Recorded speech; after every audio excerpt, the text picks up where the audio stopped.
Welcome. I'm Sarah Shaffi, and I'm so excited to be here with all of you celebrating on the launch day for Alchemized by SenLinYu. And I can tell from the chat popping off already that you are all very excited too. And we're going to spend roughly the next hour together hearing from Sen about Alchemized. And Sen is also going to be answering some audience questions about the book and about writing. But first, let me introduce them properly, although I'm sure they don't really need an introduction. Senlin Yu grew up in the Pacific Northwest and studied classical liberal arts and culture. They started writing in the Notes app of their phone during their baby's nap time, and their collected online works have garnered over 20 million individual downloads and have been translated into 23 languages. They live in Portland with their family, and Alchemized is their first novel. So, if you give it just a moment, as if by magic, Sen will appear, and I'd love you to welcome them. Hello. Thank you so much for being with us this evening. This evening, our time, but this afternoon, your time. I'm so excited to be here. Congratulations. I'm going to take you back a bit, if that's all right. Tell us a little bit about where you began work when it came to what is now the published version of Alchemized. Where were you sort of when you started putting this book together? What was the work on it like? So it started with a question. I had been reading a bunch of fantasy, like epic fantasy books that dealt with wars and things like that.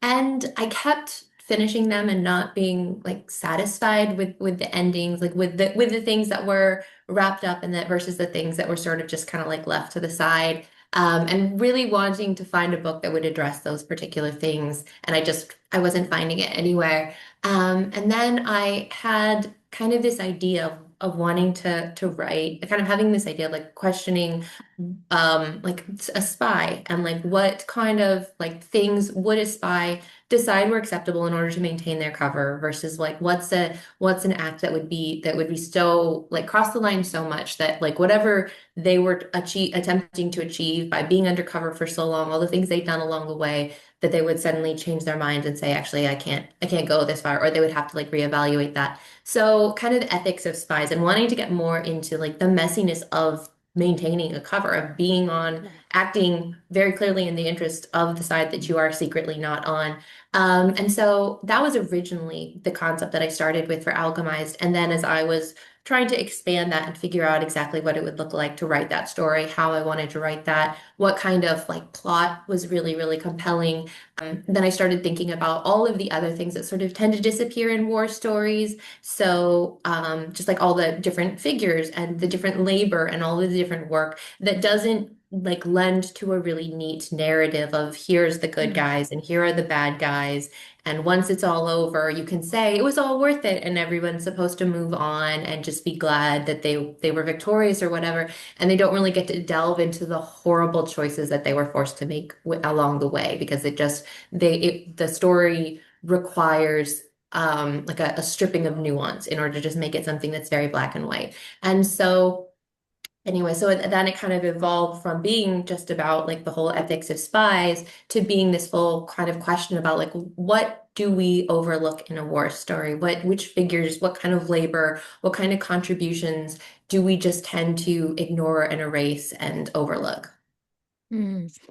There's so much in there that I want to talk about, but first I'd love to get a little bit more from you about world building, if that's all right. You've built this really intricate world, and you said that you started with one thing, and then you were sort of thinking about who else and kind of what this sort of world might look like. What's your process for creating the world that the story is set in, both in terms of the physical landscape that it is set Mhm. in and also kind of the magic system and all the powers and things like that as well. Yeah, so I started with thinking that the kind of ethical question of necromancy in like a wartime situation was a really interesting and messy like argument debate that Mm. you would not the whichever side you were on, whichever side you defaulted to morally, that you would have a very, very hard time with reconciling the position of the other side of if you thought like absolutely we must respect the dead, we can never violate or utilize them or anything because that's just once we do that, civilization is in decline if we're comfortable with that. Whereas on the other side, you have this group that's like, well, if we use the dead, we're not risking the living. Then, Mm, like, why do I have to let my living son or whatever go to battle and die when we could use this person that's not even here anymore? And so that kind of this moral conflict that is so deeply rooted in people that it would be something that would be really irreconcilable. And so then once I knew I had necromancy as the moral conflict, then I was like, okay, well then what else? What else could there be in this situation? And alchemy was a subject that I'd always been really interested in researching, but I'd never really had a good context for it. So when I was trying to come up with something, I was like, well, alchemy deals with the metals and metallurgy, and that can lean into like a really interesting weaponry. But at the same time, alchemy is also associated with the pursuit of immortality and all of this really interesting like economic destabilization of somebody if someone could create gold that is a very interesting and disruptive power to a hierarchy, to like the economic landscape, to the value of currency. There's like all of these like kind of sociological intricacies that mm, sort of like waterfall from that. And so utilizing alchemy kind of let me take this necromancy element that I wanted to have as this moral core, and then it let me kind of expand from there into all these different branches. And then as I was doing my research, I was realizing that alchemy tradition in the West is very, very deeply rooted in ancient Greek philosophy. So Neoplatonism, Aristotelian ideas like the Meteorologica. And so because of that, it gave me kind of this philosophical framework to build the religion, the society, and the world building off of. And so it was really interesting because I thought in some ways I was going to have to kind of bend the concept in order to make it fit with the story I wanted to tell. But more and more as I was working on it, it was actually very much perfect. Like it almost felt destined or like made for the story I was wanting to tell because it just matched and met up so well in all these different ways that I didn't anticipate when I first started researching for it. mm. What sort of a research process do you do? Do you do all your research and then start writing, or were you sort of writing and then going, I need to actually look into this thing I've mentioned, and if it doesn't work, I'll twist it, artistic license. If it does work, great. What sort of a writer are you in that way? So I'm very generalist when it comes to my interests. I tend to be curious about a lot of things. If just one little tiny thing sparks my curiosity, I will usually go and find like a nonfiction book on that subject and read it. And I like just having like accruing like a large pool of information that I can just like pull or notice like overlap between other things that I've read about. So when I started working on Alchemized, I had an idea of like I knew that I wanted to study like war history, specifically like female experience in wartime. And so I knew that that was something that I wanted to go and like do a deep dive on. And then as I was working on the kind of the philosophical element of like Western philosophy and how it's very deeply entwined with alchemy, then I ended up doing like kind of a deep dive into like philosophy, economics, a lot of different like Western theories that are very, very formative to us societally. And then I was also studying alchemy. And so I was reading different books about that. And then what would happen is I did a fair bit of research, like right out of the gate. That was like my starting point.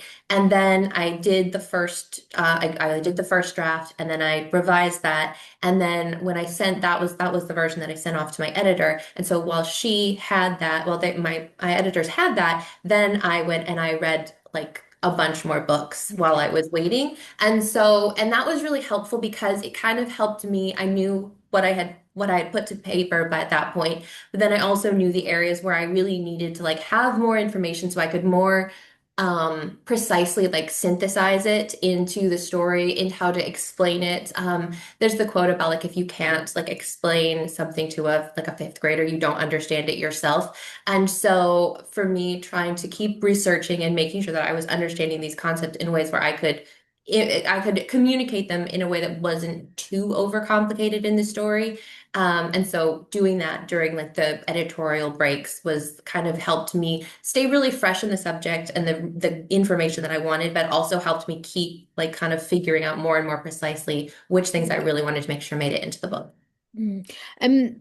That actually leads in quite well to an audience question about world building. So Beth wants to know if there's sort of any historical figures or time periods that helped inspire the aesthetic and tone of Alchemized at all. Yeah, so it's alchemy is just interesting. It definitely has a bit of like a medieval element to it. The resistance, the eternal flame, they're very much this kind of order that was formed in this sort of medieval period. Alchemy was such a medieval practice that there's just it was wanting, I kind of wanted to maintain those elements and kind of hold them together. And so that's definitely part of it. But at the same time, it's set in a period that's sort of in this like industrial revolution era. And so, like scientifically and socially, it's a period of massive upheaval where all of a sudden you have these people who historically have been lower class, working class, and they have now all of a sudden they figured out these ways through industrialization in order to kind of revolutionize their fortune, revolutionize the war world. And so they have become hugely influential. But you have this very long established class hierarchy that does not want to change. There's this religious hierarchy that does not want to change, even though the whole world is kind of being revolutionized. And so that conflict of kind of this old versus the new period, and then the sort of one of the things that I find have always found really interesting with sort of the Victorian era, Edwardian era, is that there was a lot of people just figuring a lot of things out in science, but there was such a assumption of they would figure out some really simple, they would figure out a basic concept and then they would just assume that they fully got it and they would just go so far with something. And so you would have these like horrible medical practices. You would have there were all of these like people using arsenic for medicine as a fever reducer, all of these types of things, which now in the modern age we can look back and be like, that's so insane. But they were just so like blatantly comfortable that like, well, we figured this out, so we're like right about everything. And so I wanted to sort of create that sort of scientific environment of these scientists that were so excited about their ability to use science instead of religion to inform themselves, but they just kind of went in the opposite direction so far that it was very deeply horrific. We'll talk a little bit more generally about the world in a bit, but let's talk about Helena and Cain first of all. So tell us about how you flesh them out as characters. Yeah, so with Helena, because I knew I was writing in this sort of European inspired country world, I knew I was writing kind of in this very like Western, like kind of assumption, my like setting, but I didn't want to do that in a way that was uninterrogated. I wanted to depict these things that were familiar, but then kind of include a critique of them. A lot of some of these assumptions and everything that came like hand in hand with that. And so when I was conceptualizing Helena, I really wanted her to come from a different perspective, like very fundamentally. And so she has this experience of she's living with all of these people that have grown up being taught these same things. They have all of these same ideals. They have all of these same standards and everything. And then she's coming in as an outsider and she wants to belong there. And yet she just cannot just automatically sign on to everything that is so normal to everybody there. She wants to understand why. She wants an explanation. And there are because culturally we tend to be really comfortable with the weird cognitive dissonances that exist in our societies. We don't tend to see them. And it's not until somebody comes in and doesn't get it and you're trying to explain it to them that you realize, like, oh, actually, that is sort of strange. So I wanted to create a character that was kind of by default questioning things and had more of a critical lens on on the society and the culture that she was in. And then with Cain, he is a character that is very deeply disillusioned. And so he kind of Mm. leans into this extreme form of nihilism where he just doesn't see any point. He doesn't feel like there's any purpose. There's no narrative. There's no story. It's just basically, it is just hell. It's this abyss that he exists in. And so his actions are very much just centered on like the very small things that he are like kind of personally fulfilling to him, but he doesn't really see the future as existing or like relate as relating to him because he just has this like deeply nihilistic view of the world. And so that kind of puts him and Helena in this collision course because Helena as a healer, as this kind of creator who is trying to like save and kind of exist as this sort of light, in contrast to this person that is kind of like darkness and destruction manifest, Mm. and then they're like basically collision course. Mm. Was one of those characters easier or harder for you to write than the other? They're both very closed off in various ways, both intentionally for the plot and also because of the situations that they find themselves in during the course of the novel. Did they reveal their secrets to you quite easily as their author, or was there a time where you were sort of battling to get into them as well? Um, No, I mean, I feel like I had a pretty good handle on them. And then as I was developing them, again, it was sort of like the whole alchemy Mm, complementing all of these themes that I wanted to explore, where I knew going in that I wanted the Farron family to be associated with iron because that's associated with with Ares, the Greek god Ares, which is associated with Mars and the war, the like the metal of war, basically. I wanted them to have that association. And then it was very funny because in the process of trying to figure out the society, kind of like map out sociologically the world that I was working with, and I realized that I wanted it to be in this industrial era. One of the major components of the Industrial Revolution was the ability to mass manufacture steel.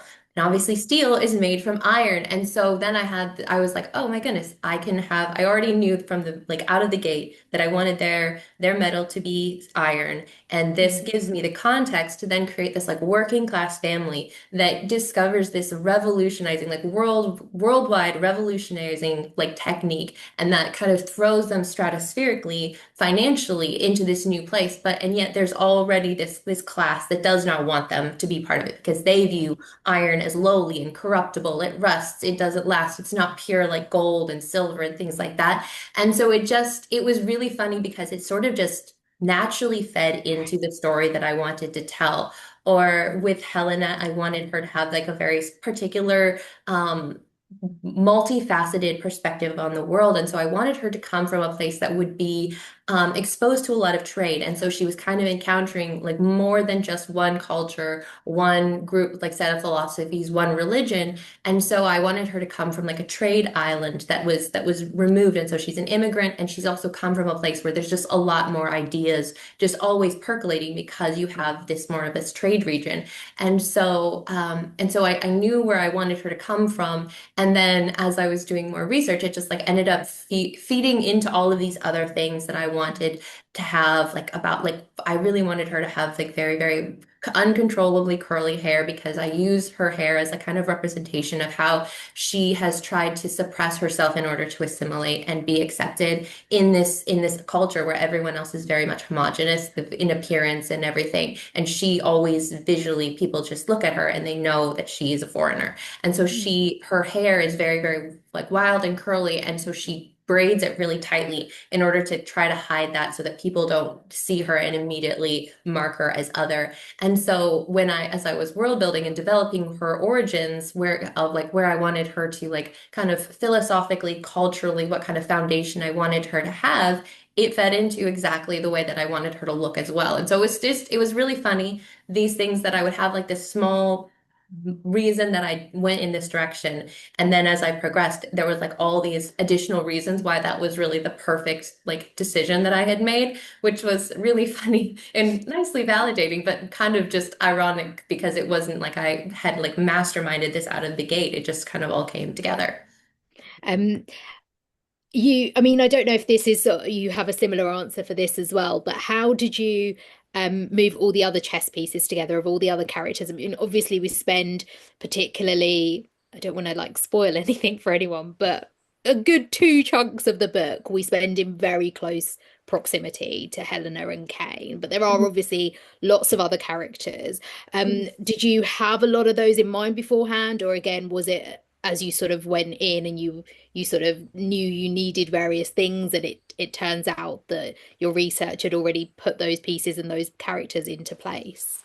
Yeah, so I knew that there were for Helena and Kane there were really vital characteristics and I obviously put a lot of effort into developing them specifically because you see so much of them. They have so much of them, their backstories, their characteristics, their philosophies kind of unfolds over the course of the story. And so with the other characters, I really wanted the thing that I wanted to do with Alchemize was really synthesize and alchemize down the really crucial like themes and topics that I wanted the story to be about. And I didn't want there to really even though I wanted it to be very complex and not just be a very simple good side, bad side, easy narrative, I did want to thematically just say really, really focused on the things that I wanted the story to be about. And so because of that, I sort of constructed all of the supporting cast as foils of specific characters. And so like Helena, her character foil is Lila in it. They are very much like the reverse of each other, where Lila is this character who is a fighter. She's this very strong female character who goes and fights, and she's better in combat than most of the men are, and she does all of the things to be like a strong woman that society says is like here is a strong woman because she can do all the things men can do. And then Helena, on the other hand, she does something that is so very feminine coded. She goes into care work, she becomes a healer. And then the things that they face and the difficulties that they face as a result of the respective paths that they take are very, very influenced by those directions that they go in. But at the same time, in a way, like as the story progresses, they are ultimately seen as women. And when there is a choice between prioritizing a man or prioritizing one of these women who have been super capable and done all of these very, very difficult things without asking for accolades or anything like that, the man is always the one that's prioritized. And so that developing like Helena and Lila as these foils for each other. And then similarly, Luke and Cain were developed as foils to each other, but they're very much like from birth onward, they're very much kind of like in direct odds where like their respective upbringings, the expectations, the way that they were treated, the way people viewed them all throughout their lives are kind of in direct odds of each other. And then with the surrounding characters, one of the things that I really wanted to explore in Alchemized was love as a force, but not as some inherently like good force. Because like I grew up very religious, and so love being like the purest, best, greatest thing of all time is very much a theme in that. And I have always taken an interest in the idea of love being the cause of like terrible things, which is why I really love Gothic literature. So I wanted to not just write about like two characters being like doing terrible things for love. I wanted to explore it from a bunch of different aspects. And so having multiple characters that were committing like these terrible things or they're exploiting other people in awful ways because they're trying to protect or save like one particular person or even a group of people.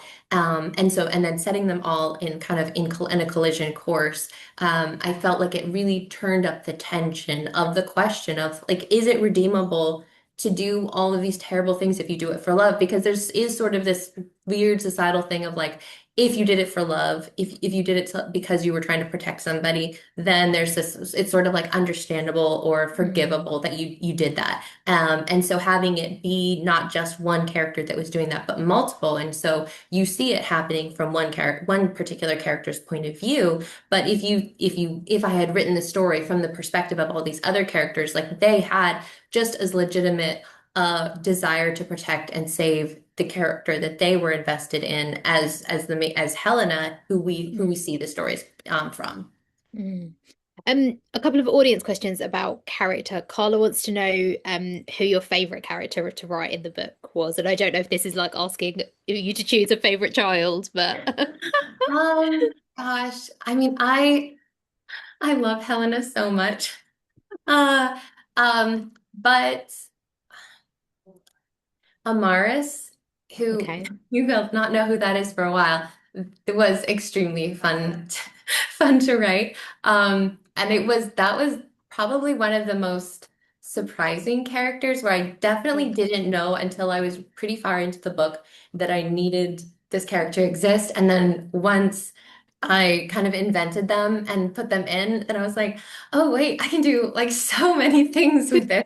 So, Amaris is very cool, and that is where we will leave that discussion point because we don't want to spoil too much.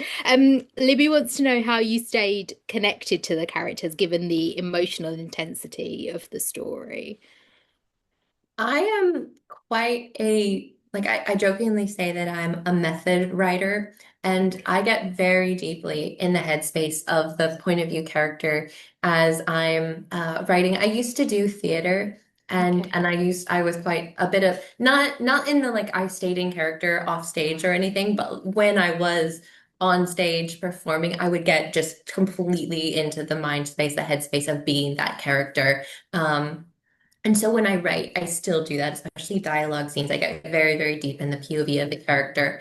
And so it not really hard to be connected. It was a bit, I felt at times I felt a bit too connected, Right. honestly, because I would just get so deep in. And then particularly because when I write dialogue scenes, I tend to write it from the POV character first. And then as I'm revising, I will be writing it and I will be thinking as if I was one of the other person in the conversation. And because I want to make sure that they're saying things in a way that actually makes sense to them and not just makes sense to the way that I want the POV character to hear it. Mm. And so, because I think of a dialogue as almost like a Venn diagram. If you have these two characters and they have the information and the perspective that they're both coming from, and there is like overlap in the middle, but there are also all this nuance and things, motivations and emotions behind all the things that they're saying that the other character is not aware of. And so that's often where I will put like that's where you can see miscommunication, where it's not that they're actually actively misunderstanding each other. It's just that they're both coming from such different places because of their respective traumas, what they associate, how they're feeling in the moment. And then that is like kind of that's the space where I create like a disconnect between the characters that create a tension or to create a falling out and those types of things. And so I'll write originally from the POV character, which is an alchemized as Helena. But then in the revision process, if whoever else is in the scene, I will also revise writing specifically from the perspective of that other conversation partner to make sure that their motivations and then what they proceed to go do off screen kind of maintains its consistency. Mm. It's so interesting to hear that you're really deeply immersed in the characters because this book is quite a dark book. So for you as a writer, how was it being immersed in some of the darkness that you write about, and what about your creative process allows you sort of a respite from that darkness? So I Alchemized is so much sort of me wrestling with things that I've struggled with, trying to like reconcile or work through myself. I feel like a big part of my writing process is usually starts with me having a question and then trying to work my way through that question by exploring it in a story where I get to explore it through all of these different characters' perspectives and where they're coming from, but they're all ultimately wrestling with the question that I started with. And so because of that, it's not really so much of me going somewhere to write the story as it's that's where I already was. Like that was something that was already kind of like a knot inside of my chest, inside of my brain that I was trying to untangle and trying to reconcile. And sometimes that means reading books that delve into that subject matter more deeply and in ways that are very disturbing. And I know for me that I like books that challenge me, that make me uncomfortable, that make me kind of stop and reevaluate or be like, why would you say that? And sort of argue with the author. Because I think that those are the books that have always changed me and made me feel like my perspective on life is broader, that it takes more things into account. And so when I write, I don't write kind of with the mindset of I want everybody who reads it to just kind of by default agree with everything I'm saying. I want them to think about this question that I had too, and their conclusion might be different than where I came, what I ultimately came to, or the place that I kind of where I came to peace with it. But for me, it's not about everybody agreeing with me as much as wanting people to kind of like wrestle with these like deep issues, these like kind of moral questions that we don't tend to see necessarily reckoned with in stories, like especially when it comes to war, because it's so often treated as just this epic backdrop in order to create this really dramatic or fraught relationship or a really cool battle scene. And I wanted to write about like what war really is, and really delve into like how those characters can't just get to the other side and move on and get over it. That's not how it works. It's something that passes down generationally. Because for me, my grandmother, she was interned during World War II because she was Japanese, and that was something that was a sort of like a that was a event that has left like seismic ripples generationally. And it was something that I was very aware of growing up. It was something that people made comments about when I was growing up and things like that. And so I always kind of grew up with this in this circle that was very, very obsessed with World War II history. And yet it always skated over things like the Japanese internment and all of the kind of the Pacific conflict. And the Eastern Front and all of the and everything that happened over there was always very centered on Britain, the French resistance, maybe some Poland and that type of thing, but it didn't really deal with like the other sides, the other factors, or the things that happened that our side did. And Yeah. so that I was never able to kind of like get on board with the narrative of World War II that everybody else was fully like enmeshed with. And so that's sort of a conflict, an internal conflict that I have like carried literally since I was like an elementary school age child. And so it's something that I've kind of spent my whole life trying to like reckon with, reconcile with, examine, try to find a space that I have not necessarily peace with, but like, I don't know, that I feel like I have faced. Um, Mm. so yeah. Yeah. Well, I absolutely think that one of the things that you do best in Alchemize is portraying that unrelenting nature of war. I think often in fiction, whatever sort of medium it is, we do see a battle and then peace and then a battle and then peace. And Alchemize is not like that. It's endless, especially for Helena working as a healer. Like there is no respite. It doesn't matter if the battle on the field has stopped. There are still patients who are injured or dying and need help and healing. Mhm. And I think the other thing you do really well is that idea, and you spoke about this towards the beginning about how even the victories, if they can be called that, are sort of tinged with horror and with Mhm. sorrow. So tell us just a little bit more about exploring that and sort of the different threads that you wanted to go down. Yeah, so well, one of the books that I read really early on as I started working on Alchemized was The Unwomanly Face of War, which is by Svetlana Alexievich. And she interviewed all of these women in Ukraine about their part in World War II. And it was really interesting because she talks about how these women would be really reluctant to talk to her at first because they would say, "Oh, you should talk to my husband. He talks about it the right way. He says whenever I talk about it, I'm not talking about it right." But Alexievich was very persistent and just kept being like, "No, I want to hear what you went through. I don't want to hear the story of the victory. I don't want to hear the narrative of the war. I want to hear what happened to you and what you had Mm. to do."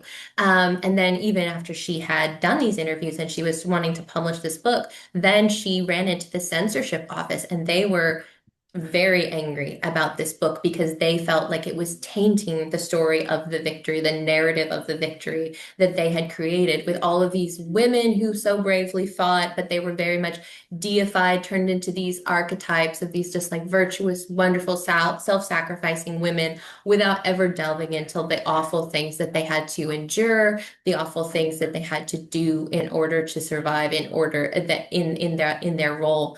That there was much less of an ability to invent a narrative or a philosophy that the men who fought had this could do it all for this ideal of good and evil and everything, whereas for the women they were just always seated in the reality of the war.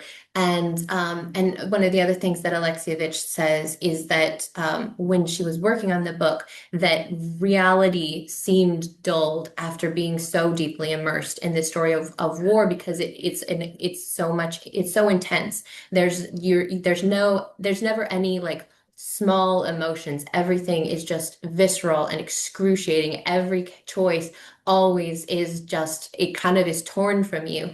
And so when I was writing Alchemized, it was really important to me to capture the mental space that Helena is in, that she is in this place where there is no respite. She has nowhere to run, where she is not constantly either making these terrible choices of who to heal or and who to leave to die, or like whether she can save them, but what will the cost of that be? And if she makes this a choice to exploit this person to try to save these people, or doesn't try to save those people and chooses this person, there are massive consequences. In reality, there are personal consequences to that. There's no choice that doesn't have some form of harm.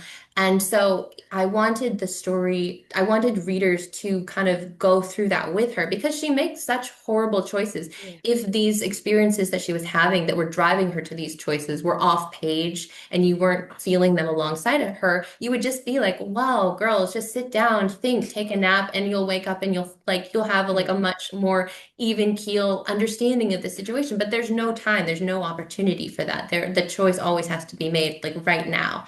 And so I wanted the story to capture the relentlessness that all of these women interviewed communicated in their interviews, and I wanted readers to feel very much like they were there with Helena, being forced to make these decisions without having the option to step back or create space or really reflect, because there is no time for that.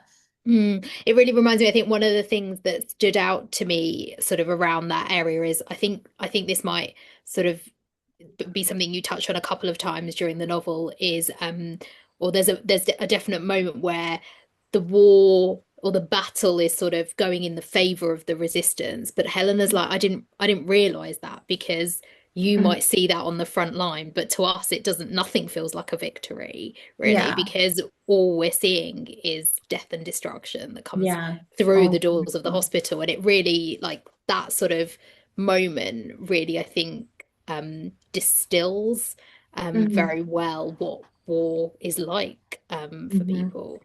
Yeah, well, it was one of the, it's funny. There's a book I read, it was in my late teens that I read it, and it has the anger and outrage of this one, like, it was literally a paragraph in this book, and Okay. it's all that I really remember about this book at this point. But it was about this brother and sister who they're writing to each other. And this story is mostly about the sister, but the brother is drafted during World War II.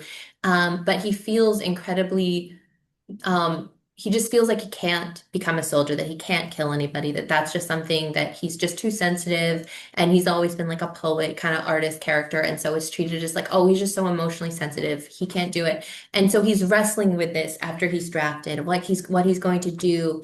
And then he ends up writing to his sister and saying, I have decided that I'm going to be a field medic because Mhm. even though I can't fight, at least then I can do something.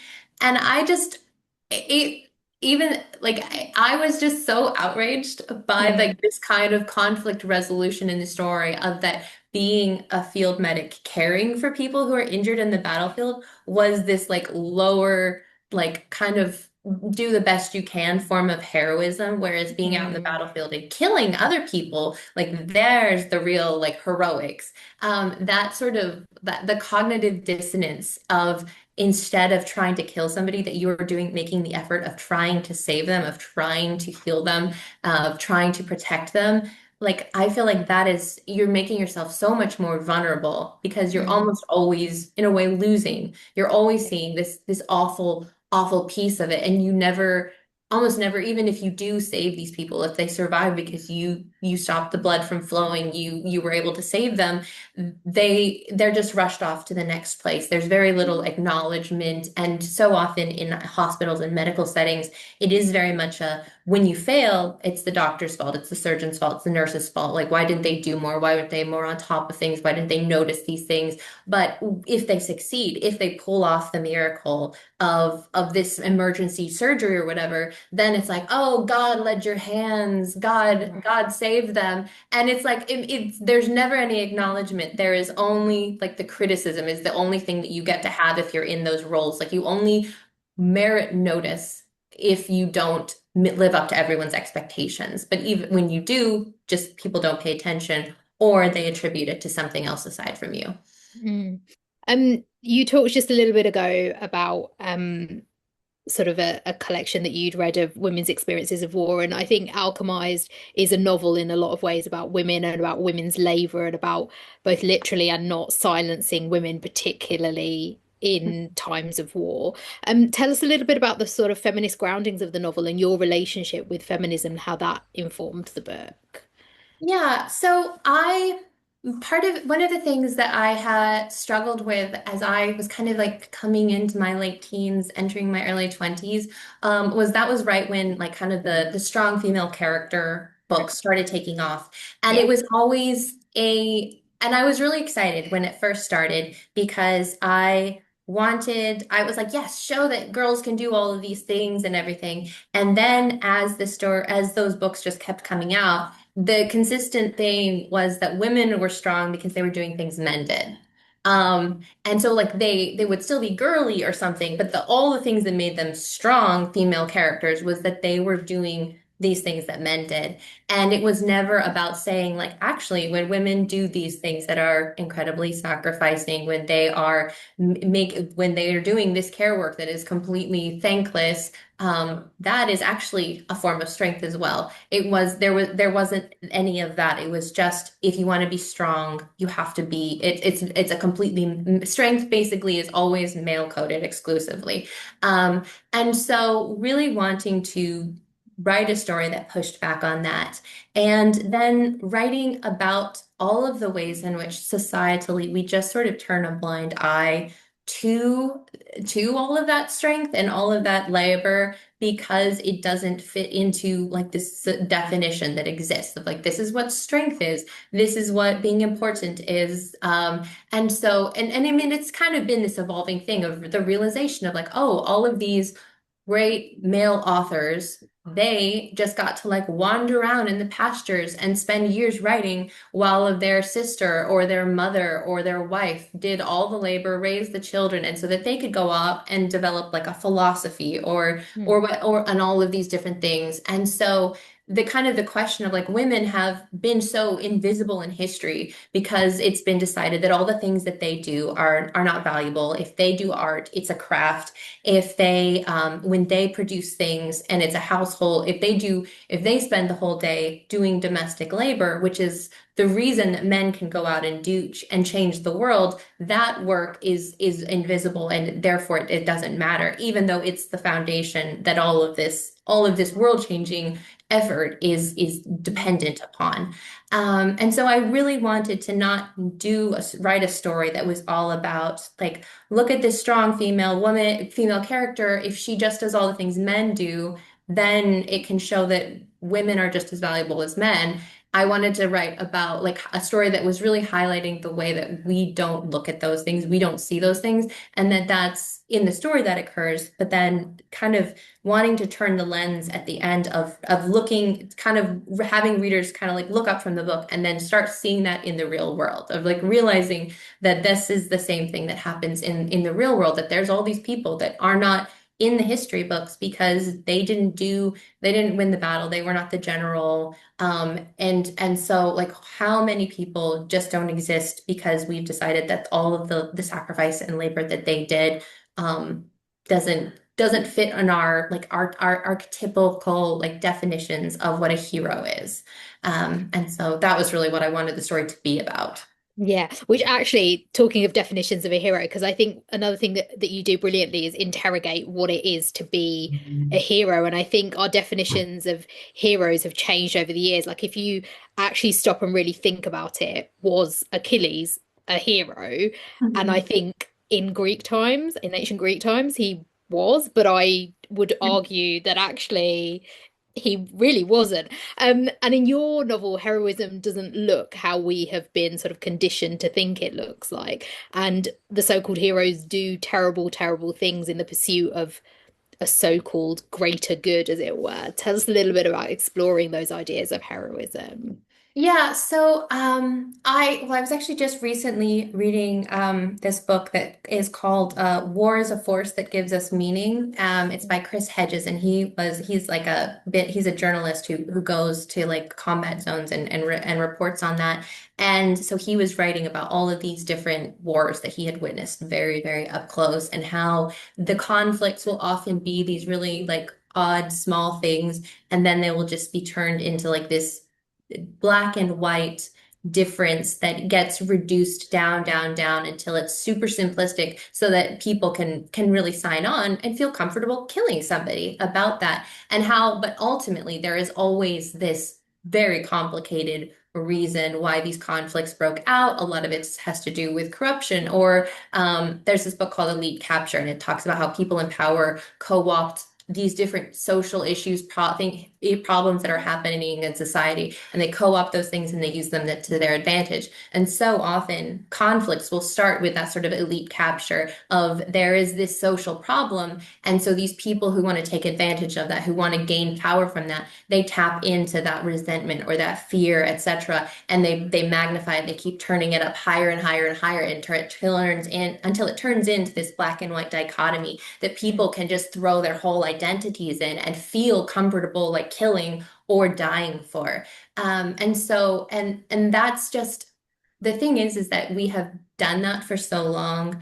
Countries have such an incentive to make like dying for your country, fighting, be this grand heroic idea because they need young men to volunteer for it. I was just recently like kind of reflecting on the way that like societally we're it's so designed to kind of, as soon as you reach adulthood as a young person, you kind of get shoved into one track, especially in the US, because it's either if you're in like a religious circles, you get married very young, and you're pushed to have kids really young. And then if you are going to college, you're pushed to accrue all this college debt. So now you get out and you have all this debt that you have to pay off. So you have to get a job. You just have to keep your nose to the grindstone. Or maybe you join the military and then you're in that and you cannot get out until like you've gone a ways down that road. And so there's just like a tendency, like young people, they kind of reach adulthood and they just get shoved down one of those chutes where they don't get to have like a kind of a self-realization because all of a sudden they're on the hook for this really massive thing that they cannot opt out of until they've reached maybe their 30s or something. And then they're like, well, I've done this for so long. I've had to stick my nose to the grindstone for so long. I just want to be able to like enjoy my life a little. I don't want to revolutionize the world because I just spent the last 10 to 15 years of my life just like climbing out of this hole that I was shoved in like as soon as I reached adulthood. And I feel like there's so much of a narrative of like making those roles or those things feel obligatory and heroic and great. And so that young people who don't have a lot of experience with the world will immediately sign on to one of those three things. And then that just plays so well to the advantage of people in like these powerful positions who want to create these dichotomies. I love hearing about all these sort of real life things that you are interacting with and questioning. And obviously, Alchemized is a work of fiction. It's set in a world apart from ours, yet I think it speaks to our world in a lot of ways. I'd love to hear from you a little bit about how you think art and politics sort of intertwine in our real world. Yeah, I mean, I love fantasy and sci-fi, just like the speculative genres in particular, because I feel like because it's so often they're so resonant to real world struggles, to real world conflicts, to kind of like existential issues that we're dealing with. But because it's not directly applied to what we're going through or what we're currently like having to deal with, it gives you the space to sort of actually objectively look at it and think about it. And that's why like I love Ursula Le Guin because she was such a proponent of science fiction and fantasy being treated as serious genres instead of just being like, oh yes, entertainment, literature, nothing serious, just fun and fun imaginary worlds to play in. Like she was very much like wanted science fiction and fantasy to be taken seriously because she wanted writers to put craft and effort and intentionality into their work, and she wanted readers to read those works in that same way, because I feel like it's such a fertile ground to look at something that we are kind of inured to. It's just so normal. It's kind of the color of the wall. We don't see those things. And it's not until somebody gets you to kind of shift your perspective and actually pause and stare at that thing that you begin to be like, is that actually how it should be? And if it isn't, like what should it be? What should there be instead? And not always, I don't love like very didactic literature. I don't want to read a book that's going to like reach the end and be like, and this is the moral of the story. Yeah. I really enjoy books that just make me start asking questions and then go out into the world asking those questions and in being inspired to read more books that touch on those topics in order to find those answers for myself. I don't want a writer to be like, here's my agenda, here's the moral, like now go forth, just kind of believing, accepting that, and don't question anything. Like I don't want to be an unquestioned authority on anything. I just want other people to be inspired to like think about and wrestle with these ideas as well. Mm. It's interesting you talked about Le Guin there. Let's talk a little bit about your creative process, and we've got some audience questions around that as well. As most people will know, you started writing in earnest in fan spaces. I'd love to hear what writing in that way, where you were getting sort of immediate feedback and intense really reactions, taught you about writing and about yourself as an author. Yeah, it was it was definitely like one of the most painful things about switching to like traditional publishing writing was suddenly feeling like I was writing in a void where I didn't have the ability to just like be uncertain about something and immediately run and be like, everybody look at this. Does this work? So having to suddenly like sit with this whole manuscript and evaluate it and try to and learn how to like trust my own instincts as a writer and everything, that was like a very big shift, a bit of an existential crisis for me for a little bit.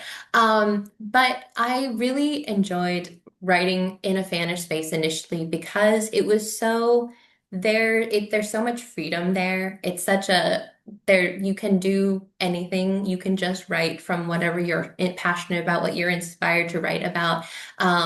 There isn't this sense that you have to like meet this particular like 3 point like plot structure, that it has to have this particular archetype or this character arc, and that you're supposed to hit these particular beats. It's very much a space where people are reinventing how stories could be told, should be told.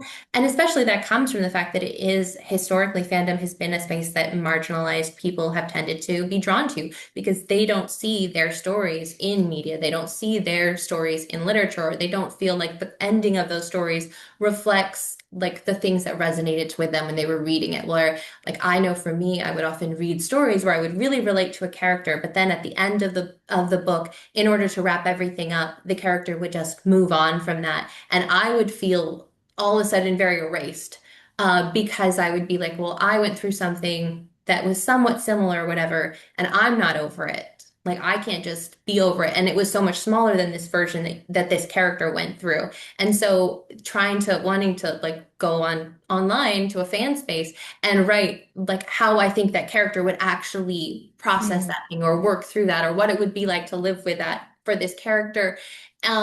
That's I feel like that's often like kind of a source of inspiration when people go into fan spaces and start writing. And then just because there's no like if I had been in a writing class and I was being taught to like write in a particular way or write to get published or write to appeal to a literary agent or any of those things, I think Yeah. I wouldn't have felt so free to lean into my passions and the way that I wanted to tell stories.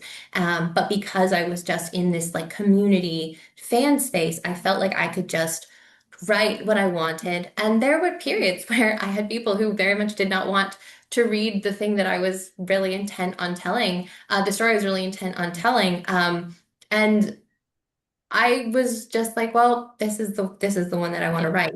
So like there's other stories for you to go read. This one might not be it. But like I want to write the story that I'm passionate about, the story that I have the vision for. I don't want to alter it in order to meet like your expectations or your Mm. preferences. Like this because it was this wholly creative passion project, I just was able to really stay really true to my vision. And I was very lucky in that I made friends with a beta reader who was also very committed to helping me develop as a writer, but in line with the creative visions that I had. It was never about, oh, you need to hit the standard definition of a story structure or any of that. It was very much a, you want to do these things and I want to help you do them like the best way possible to help you develop.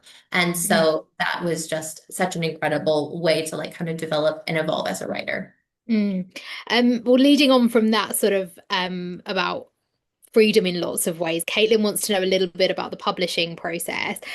Obviously, Alchemized is quite a long novel, and Caitlin wants to know if you ever received any pushback from anyone during the publishing process about keeping it all together, or whether you ever considered splitting it into a duology or a trilogy at all. Yeah, when I first was working on Alchemized, I just sort of assumed like there was no publisher in the world that would let me have it be a standalone, even though I had very much conceptualized the story as this like standalone story because I didn't think that it worked to be like, here's one part, now wait a year, here's the next part, now wait a year, here's the third part.